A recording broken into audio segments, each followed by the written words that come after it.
Hello, travelers. Welcome to the Copper Fox Inn. Come on in, take a seat, and join us as we discuss Homebrew for Dungeons & Dragons 5th Edition. My name is Thomas the Human Bard, and I am joined today by... Onog the Half-Orc Barbarian. And Bean the Rock Gnome Rogue. Travelers, if you have something you'd like us to talk about on this show, remember you can send in your homebrews or homebrews that you found by creators you like. You can send those to us at our email, thecopperfoxinn@gmail.com, on social media @thecopperfoxinn, or by commenting it below this video. While you're down there commenting, remember to like the video and subscribe to the channel to encourage us to make future homebrew discussion content. This week on the show, Bean and Onog have prepared something to be presented to me. I'm sort of, at this point, we've set this up. I'm the Gordon Ramsay. I'm at the table here. No. I'm the Shark Tank guys. I'm all of them. I'm all four of the Shark Tank people. Onog, where's your suit? We said we were going to wear matching suits to look professional. I thought you said magic suits. Oh, he's wearing one of those invisible suits. One of those emperor, the famous emperor's clothing suits. It is incredibly soft, I must say. It seems very breathable. A lot of wind passing through it. Yeah, it is a little exposed in certain spots. Airy. Mm-hmm. So, now that you've come to me on this pitch meeting, I want to hear about your product, about what you're looking for an investment from me, and what percentage of the company I can own. Oh yeah, so here's the thing. We think this product is gonna sweep the nation. Here's our pitch. We want $17.8 million, and you will get 9% of the company. I only work in Electrum. I'm out. Okay, one of the guys is out. There's only 3 left. There's 3 guys left. You gotta step your game up. Okay. What is this, Curse of Strahd? All right, so you can get 10% of the company, and I will also throw you a dope party. Oh, I'm listening. I do like parties. All right, tell me what we're looking at here. Well, what you're going to be investing in is a college, a Bard college. I guess it's not really the college itself, but you're going to find a lot of these people at Bard College. This is the Bard College of Divas. Ooh, colleges. That's a great way to make money off of the poor and desperate. That sounds good to me. Uh-huh. I'm in. All right. You're looking for a quick buck. This is, Yep. So, this is it. Onog, did you and Bean come up with this idea together? Who's the real creative mastermind behind this, and why did you create this this college? What niche do you feel like it fills? So a while ago, we were doing, Bean and I were doing a show that required that we make a new college because we couldn't use like the D&D official stuff. So I think what's actually kind of interesting about this homebrew specifically is that we were doing it was like a live stage, but it was both staged and streamed, sort of D&D role-playing theatrical thing. We couldn't use anything that wasn't SRD public domain D&D stuff, including things like, I'm a Schmexblade warlock. Like, you couldn't take something that existed and just change the name. And just tweak it. You had to make it something that truly didn't exist. And so, I was playing a bard, but I didn't want to just be like... The lore bard, which is the only SRD version of the bard. And so for one thing, the character that I had created was this like devious sort of performance girl, kind of like an evil Marilyn Monroe. Yeah. And so we got talking about it, and specifically what we made was the College of Divas because it fit her character. But the challenge was, very often we say to people, if you want to homebrew something, just take something that currently exists and then tweak it just a tiny bit. But we couldn't do that because we would risk, breaching copyright. Getting sued. Yeah, you had to build from the real foundation up here in a new direction. Sure. But it also needed to not be overpowered, and it needed to be something that would fit with D&D. So we created this class completely, doesn't violate any copyright stuff, but it still needed to fit with existing D&D stuff. So that was at least at the time a couple of years ago when we made it, it didn't violate any copyright stuff. Yeah. Any similarity to any abilities that have since been made and or manufactured by Wizards of the Coast is unintentional. There we go. Could you imagine if you just like completely sniped like the College of Eloquence accidentally like a year before it was published? Right. I mean, like, that's what I did. That's what I did with the Goblin and Kenku races. Yeah, sure. I literally just looked at the stat blocks and Pretty gave straightforward. them abilities when people wanted to Onog has homebrew an those races. uncanny ability to predict Same thing with centaurs. like what the player races for D&D will be. He'll make his own, and then Wizards of the Coast must, I don't know, listen to him talk in his sleep or something. Like my stat block, my homebrew stat block that I made for a centaur playable race is almost word for word what they released in Guildmaster's Guide to Ravnica and then the Theros book. Yeah. Well then, Onog, we've got to stop you right here. You've got to give us the 360 no scope. What is the prediction? The next published monster player class that's coming out, or player race? I can't predict when they will come out. You have to. What's the next? But one? I Just predict what it is. You know what? I think we're a little overdue for a playable Gorgon race. Gorgons. But I think Dryads and Sprites will probably come first, like a playable fairy race. Yo, give me that playable Illithid. Like I think one of those Illithid actually isn't half bad, but I think the next round will be truly playable truly monstrous races, not just stepping like away orcs from the and humanoid. Yeah, something that is like only vaguely humanoid. It will be the next thing. Playable gelatinous cube. That would be sweet, actually. That'd be a very fun. All the party is like the different sort of sub-sentient, like a rust monster and like an ooze and like a mimic, not quite and that you're fun. all no. But your Stopping party's all adventurers coming into the the dungeon. dungeon. Yeah, and Yeah. the bad guys are the adventurers. Yeah, you got to see how long you can last yeah. as the adventurers level up against you, but you don't level up. Oh no! Yeah, You get to level up as you called go tower deeper defense. into the dungeon. Okay. Anyways, Let's get to the actual thing we were going to do today. but yeah. So, Yeah, start this off for me. okay, so our little flavor text. The College of Divas is filled with those who have crafted and honed the ability to command the stage and the battlefield. Master of their own domain, divas know just how they want to be treated and demand this behavior in others. Admired for their charm and feared for their passion, divas know what it takes for a crew to succeed. So already this reminds me a little bit of, we had done the Bardic College of Majesty on the channel before, and I do remember on that episode, Yeah.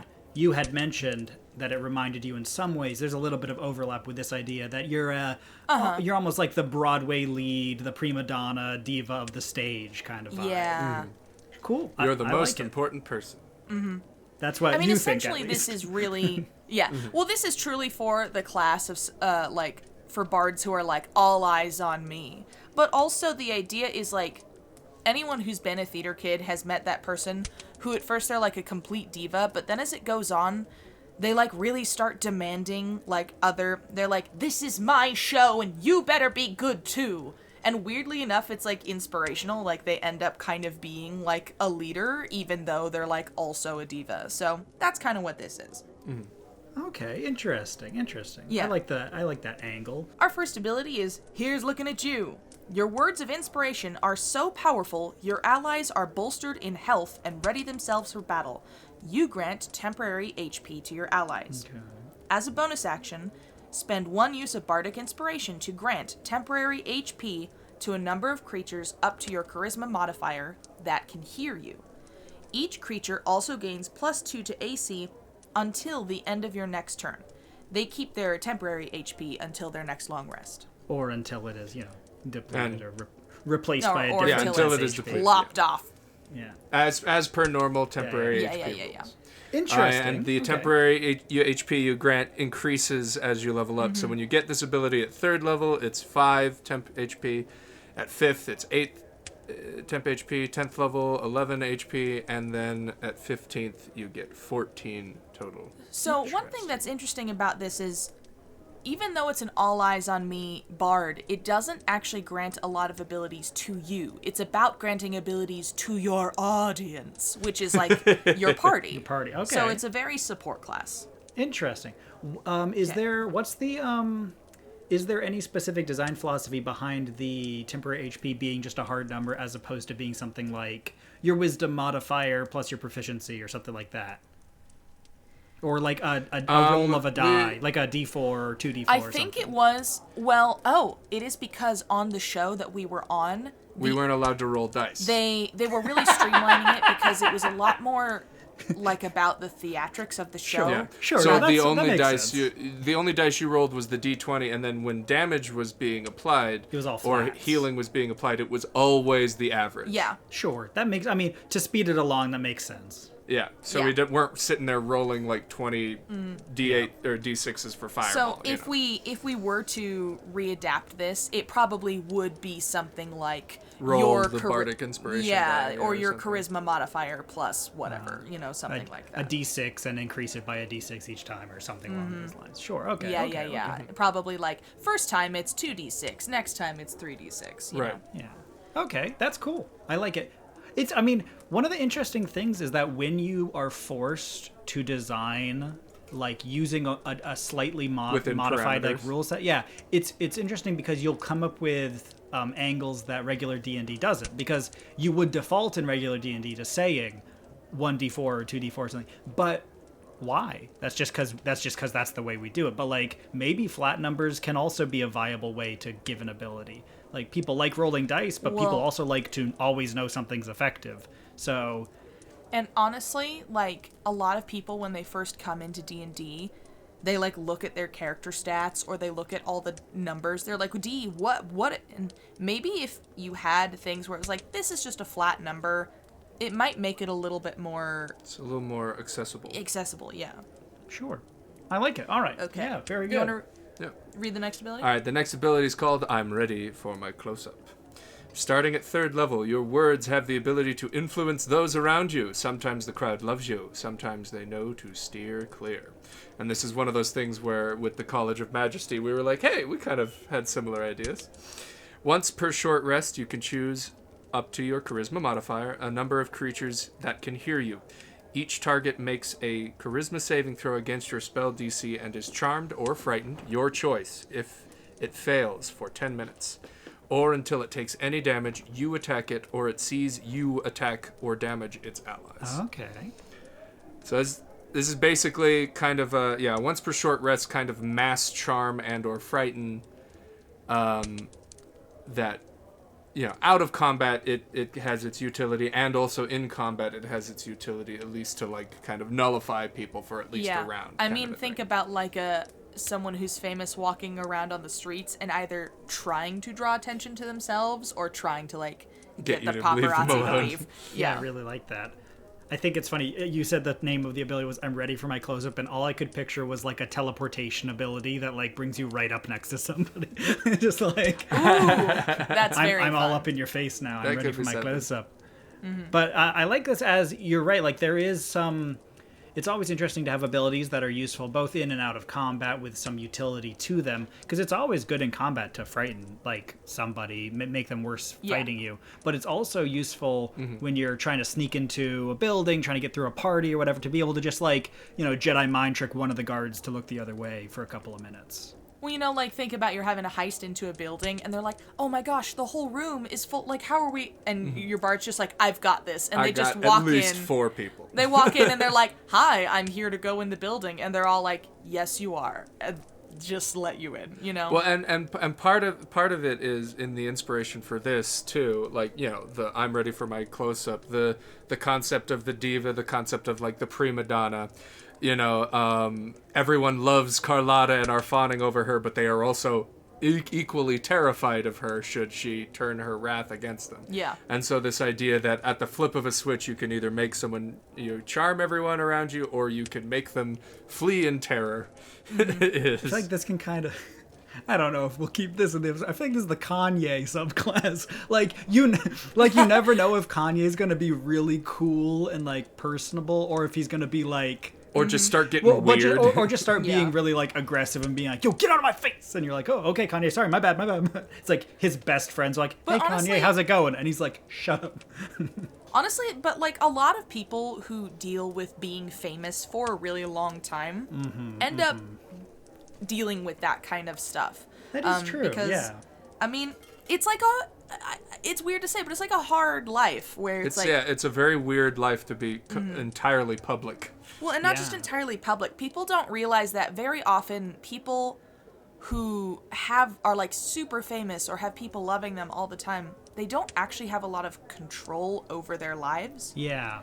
And so often they end up kind of lashing out in weird ways because they have no control over most things, so they might end up being really particular about, like, the only thing I have control over is that I want this oddly specific coffee order. Mm-hmm. Sure. Everything else in my life is out of my hands. But yeah, essentially the idea of, like, we've all seen it in the classic movies. The starlet walks in, and everyone who works with her both dotes on her, but also knows or flees to, like, be afraid. Oh, yeah, for sure. Yeah, I mean, and I can really relate to that. Since we started this channel, it's like I get stopped on the street all the time. Everyone's like, "Oh, you're from the Copper people Fox." Recognize what you look like. Yeah, exactly. From the art. Yeah. I'll be at the grocery store, and then people will be like, not looking at me. And then as soon as I say, like, "Excuse me, where can I find sweetened condensed milk?" They're like, "Your voice." Well, I mean, obviously they also notice that you're a gnome. Like that, that's pretty. That stands out quite a bit. That you are 2.5 feet Well, they tall. also see my face modeled after the face. Yeah. Yeah, I like that. I think it's a good utility ability. You know, it's going to be good for in combat, out of combat. And it's going to give you some roleplay options of being the very, like, everybody fawns over me because I'm an important celebrity, or the power trip of being like, I'm important. Everyone get out of my face. I like that. Yeah. And that was something, like, we were writing this specifically for a character that we already knew. And that's the other thing, too, is this is a class that we based off of a specific character. Which I do love. I love the, like, that completely existed. Personalized, tailored subclass. Like, this doesn't have to work for anyone else's character ever. Just that one. And I like that a lot. That kind of, like, a bespoke, personal, tailored... A bespoke class. Yes, yeah. Artisanal. For 6th level, we have Do You Know Who I Am? 6th level, you are far too wonderful to deal with petty fans or stalkers. If anyone dares lay hands or damages you, they will receive their comeuppance. As a reaction, whenever you take damage, you may deal psychic damage equal to half the damage you took to the creature that damaged you. You may do this a number of times a day equal to your charisma modifier. So if someone just comes up and touch you, you can be like, "Excuse me," and it just like... It just blasts back. That's really interesting. Yeah, when I was making this too, it's not just melee range, but if you take any damage, you just... And it's to help kind of disincentivize people from attacking you. You just start redistributing psychic damage to anyone who tries to hit you. I think I would like to alter this because... This is I'm realizing it is a lot of combat-based abilities, which for the show we were working on... Was like the only thing that was happening. Worked in the favor of the show, but I think I would and that's kind of what I tried to address with when I was making I'm Ready for My Close-Up at the 3rd level ability, where it's like, this is something you can use to charm people in a social... or frighten people in a social environment, as well as it has more. Definitely, yeah. It has relatively actually limited combat ability. I think I will say with this one, they do have to damage you, and I think if we did something where it was like, even if just somebody touches you and they don't damage you, or they do some kind of behavior that you don't like, because maybe it might happen in a non-combat situation that someone either touches you or like insults you, that you're able to kind of retort back at them with a little bit more gusto. Yeah, I think it's an interesting... Like maybe one of the... I think it's compelling with the lore bard, you have, like, cutting words, right? So you can use your bardic inspiration to cut down an enemy's attack roll so that they're more likely to miss you.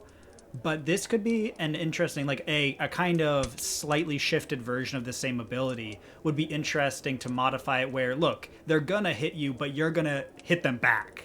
Where it's like the lore bard would be better at dodging, but this person will just take the slap and they'll just slap you right back. I mean, honestly, it's the dramatic version of they know. It's like, if they slap me, I get to like throw my head and go, oh. Yeah. And then backhand them, you know? And so I could... They just I could take see it. a reworked version of this using like your Bardic Inspiration as kind of a like parallel to that, of something along those lines of like roll your Bardic Inspiration die and you deal that damage back to them. Whatever, I don't know, something, but as a way of the different Bardic subclasses have those different means of using their inspiration dice. That this could be a place to work that in. I think that's really cool. Right. And yeah, kind of once again, that the reason I think it was just straight half damage was because we couldn't say roll a dice to do extra damage. It was just nope. You just return in kind and no dice dealing. Really streamlined. Very but it's streamlined. also just dealing straight half damage in 5th edition is actually super good because you often get just blasted, right? Like somebody dumps fireball on you, you can just half a fireball back at them. That's pretty good. Dude, like the dragon does its breath weapon at you, and you're like, as if, and then you like shoot half of a breath weapon. Half of a you psychic shoot half of weapon back. 8d6 right back at them. Yeah, that's really good. Because like, it's very good because then if somebody like hits you with a great axe and it deals so much damage, and then you roll your Bardic Inspiration and you get 1, that's just dumb. Yeah, that's not fun for nobody. That's true. I agree. And that was part of the thing too, is because if I remember correctly, when I was designing this, I was treating it as like other people get stuff to do with their other bards get stuff to do with their reaction, and this is what the diva gets. Yeah. And because it wasn't because I was making it basically because it's slightly weaker than cutting words because you can't prevent damage. And so I shifted it to being a little more potent because it is something that only triggers when you are being hurt. You know what we should specify though? Is if you get to do this before you die.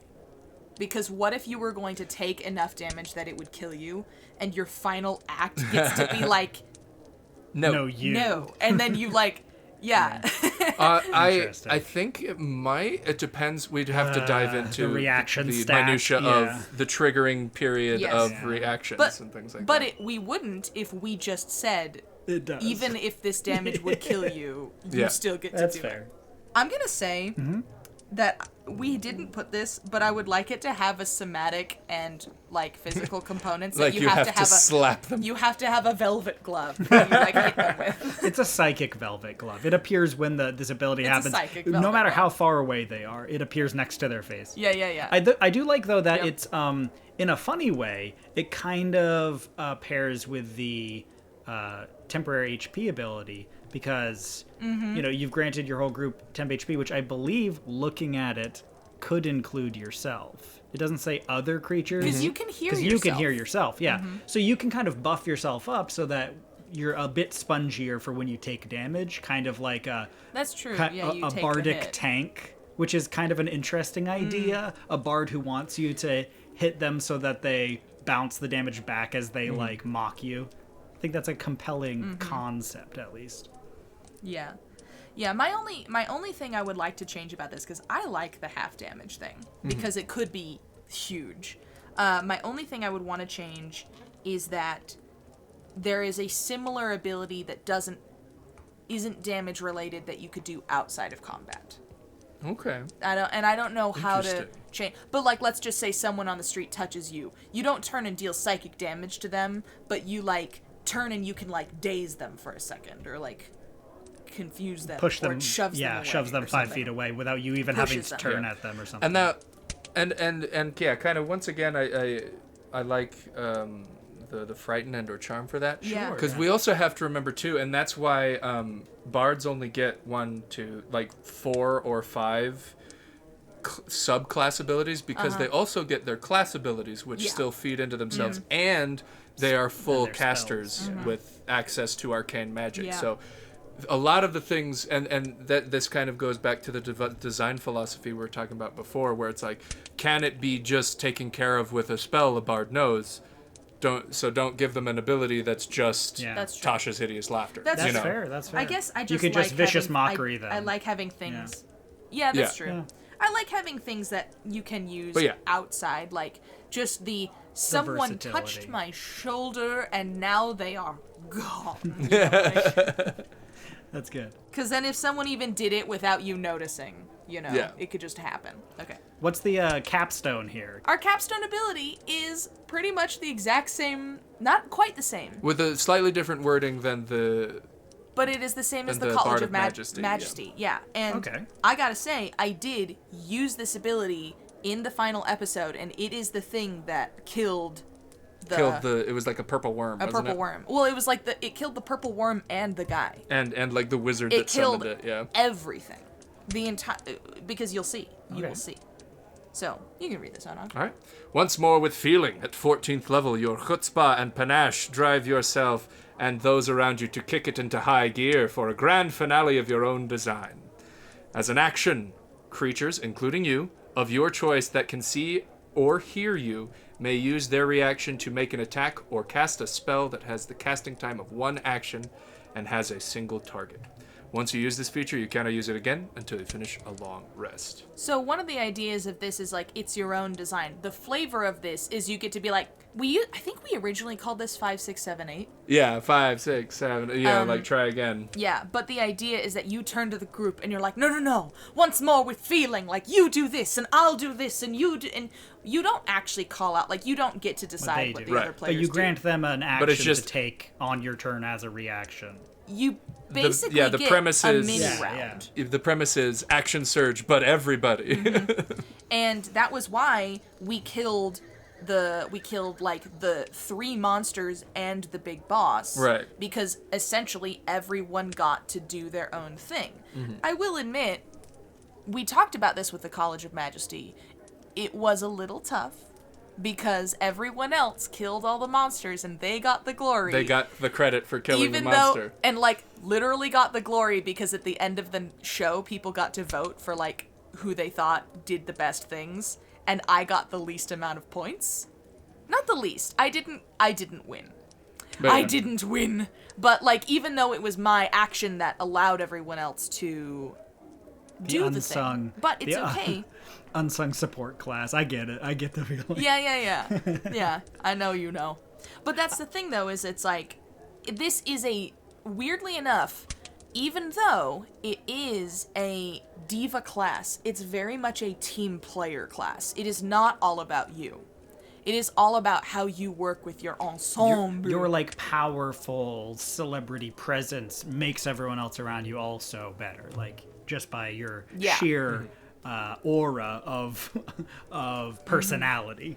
Of charisma. Yeah. Yeah, we did take a lot of inspiration from Glamour Bards, the Yeah, idea of course, it, for sure. But 'cause- glamour bards do walk this weird line where like you want to be a glamour bard when you're a rock star, but glamour bards are weirdly connected to being like fae magic, and you don't always want Yeah. you don't always want it to be because you're a fae. You sometimes just want it to be because you're a cool rock star. That's it. There's no fae involved, and so sometimes. I get the feeling of wanting like a slightly variant of the I'm cool and impressive and everyone is astonished by my sheer charisma, but I'm not like also weirdly a fae somehow. Yeah. Yeah. Well, we talked about it and we were like, what if it's somewhere in between Glamour Bards and the College of Whispers? Yeah, that's basically what Okay, I can Because see again, that. it Yeah. was for a specific character who was essentially an evil Marilyn Monroe type. Yeah. And so and like ran the game show's version of like the Rogues Guild kind of a thing. yeah. And so how do we create this kind of thing? But also it was for a basically D&D game show in which the point was for us all to work together. So how do we make something that isn't just going to be my character trying to steal the show Yeah. the entire time? Definitely. And I really like what we made. I think it's fun. I think the flavor is cool and it's simple and streamlined. I will say that I have just like one oh sorry. Yeah. I for will it, say I've got one big concern here. I'm the Shark Tank guy again now. I don't think any of them sound like that, but I've never seen Shark Tank. No, I don't think any of them are like... I think maybe Shark Tank Britain, maybe. I'm Gordon Ramsay, but I'm also Shark Tank, you buffoons! My only problem, a very serious critique, is that I think when when that final ability goes off, there should be like spectral music that comes from nowhere for like a big finale. Yes. That's built into it's like Yes. audible up to 100 feet away. Pyrotechnics. Yeah, pyrotechnics go off that are like you can't be quiet, and it's like, look, I don't care at this point. And you say, all right, folks, once more with feeling, we're making the and then it's like explode. It's just like an orchestra, just like da da da da da da da dun dun dun da da da da da. It just like jumps back into the finale song, and you do the kind of reprise. But that's like part of the ability. You can't make that not happen. The somatic and vocal components of this is you have to have either a large vocal or dance solo while everyone around you as part of the reaction, you must bust a move. Yes, like you have to either get up and be like, to be but a man, as like everyone else is like fighting around you. You walk up to the group and you just know. start doing the like, you hold one hand out at a time to like clasp hands in a line. You're like, there is a brotherhood of men. And you just start doing like tap dancing. Yeah. But I can see that's it. That's sweet. that is the idea, is that you are the soloist and they are the ensemble behind you that does all the heavy lifting, to be honest. Yeah, for I sure. mean, it is kind of making other people do your work for you sometimes. Yeah, well, and that's one of the things we wanted to do, is, you know, kind of flavor it as just this person who just go get me my coffee, you know? Honestly, one of the ways we came up with it, too, was we would look at the whispers and glamour, but then we were also just like, what are phrases that divas are famous for? And we would say them and then base an ability around. Look, that kind of top-down phrase. design is what I live for, okay? In homebrew, for those not familiar with the lingo that much, there's like, I don't know, there's mechanics-based design, and then there's like top-down design. Top-down design is when you have the concept first, and then you work backwards to figure out what's going to make it feel Little Red like Riding Hood Ranger. Yeah, I want to make an I think a ability lot of that people do feels that. like, do you know who I am? And then you're going to work backwards from there. Yeah. Whereas like mechanics-based, Yeah. you're just going to build an ability and then be like, I don't know, we'll call it whatever. But top-down design for me works really well. Oh, yeah. Well, everyone does that, I think, when they make characters, because sometimes they're just like, I want to make someone who's a heavy hitter and can take whatever, and then they build a backstory around the mechanics that they've built. Sure, yeah. And then very often what I do is I write the story and flavor of the person first. Because I'm like, they're like an orphan, except they're actually not, because they're just a rich person who ran away and now they've joined the circus. And your DM is like, but what class are they? And you're like, so like they're like an orphan. It's just like, okay, well, They're like, I know they're an orphan, you're playing D&D. Well, and that conflict, that those different design philosophies, I think, is the kind of primary conflict you see on Reddit and things like that right now, where it's like they're the people who are the quote unquote role players, who they usually do top down design, where it's like I want to make a gentle giant for Bulg, and he does. And whatever lets him be the guy who just kind of heals and you know, takes care of animals is the thing I want him to do. Whereas the other side of things, you know, the power gamer or you know, the optimizers are like, okay, what mechanics go well with what mechanics? yeah, what feats and can do I things take like to that. make the best like And- damage over time build or something like that? This is kind of you versus me a little Well, bit. but that's the thing, is I like to think of myself not as the power gamer, but as the happy marriage betwixt the two, because you can power game and you can optimize your characters while still having a very interesting story around them. Like my favorite example, we talked about this when we were talking about the feats Unearthed Arcana that are now in Tasha's Hideous Laughter. Where we were talking about my ranger assassin character Max, who did like 250 damage to an adult blue dragon in one round, kind of a thing. And I made him specifically so that he could do 250 damage to an adult blue dragon in one round. He has all the optimized feats. He's literally a ranger. The only reason he is a ranger is so he gets extra attack. And he's the Deep Stalker Ranger, so he has longer dark vision, and he's immune to other people's dark vision. That's the only reason I made him a ranger. But the fact that he's a ranger, like, builds into his backstory because he was used to fending for himself, in the Underdark with, on hunting trips with his dad, stuff like that. Yeah. So it's like you can optimize and you can build it from the other direction and still have a cool role-playing experience. You definitely can do both things. Whereas, like, often I'm coming to you being like, my barbarian with no charisma just took the actor feat, and you're like, why? But why would they do that? And I'm like, well, it works with their because backstory. when he was a kid, he used to do karaoke nights, and it was his favorite time with his dad. And then one time his dad didn't come, so he got up on stage and he pretended to be his dad, and everyone just believed him.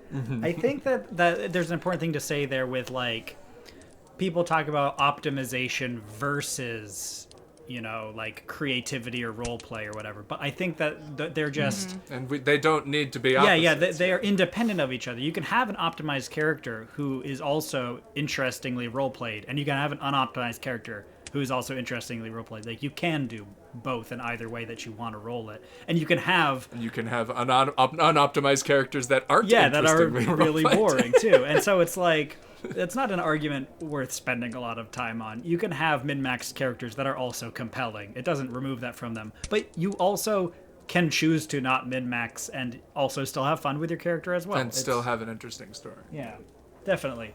Well, I really like this College of Divas here.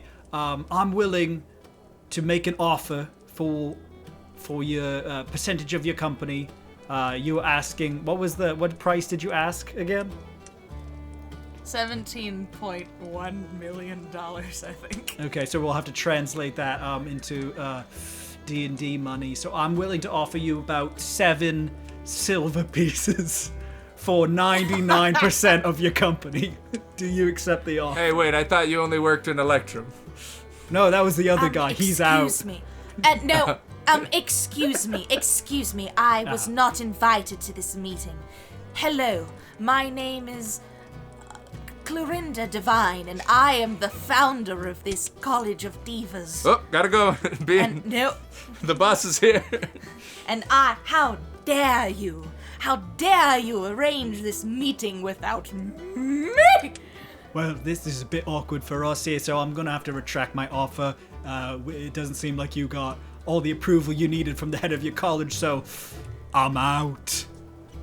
Yes, except I'm going to snap my fingers and everyone in this room will be charmed for me. Hello, yes. Well. Well, since you've done that, I suddenly feel like offering you $9 million dues for 1% of the company. And scene. Dollar, I will take dollary dues. Yeah, I don't have dollars, They're only like dollary Dunkaroos. dues. They're like Dunkaroos, but you dip money in frosting. Dunkaroos. Good poll, Bean. I miss Dunkaroos. Well, They're still travelers, what do you think of the College of Divas? Let us know in the comments below. How well do you think that this represents that diva, that prima donna, that celebrity type of bard? Let us know your thoughts below. Remember to send us any homebrews that you have found or created to our email, thecopperfoxinn@gmail.com, or on social media at thecopperfoxinn.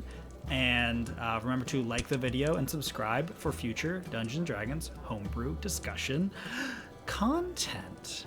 And until next time, keep on adventuring. Bye. Excuse me, I had asked for an iced coffee at exactly 98 degrees. No, don't leave me alone with her.